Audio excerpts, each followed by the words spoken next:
Viral sebuah video penggerebekan arena judi sabung ayam di media sosial. Video viral tersebut dibagikan oleh berbagai akun, salah satunya akun Instagram @terangmedia, Selasa, tanggal 11 Januari tahun 2022.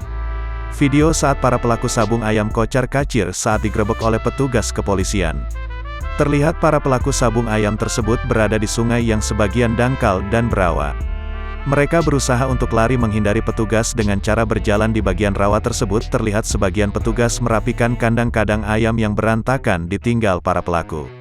Sementara terlihat juga 2 ekor ayam yang masih bertarung di saat petugas sedang sibuk mengamankan pelaku di lokasi kejadian.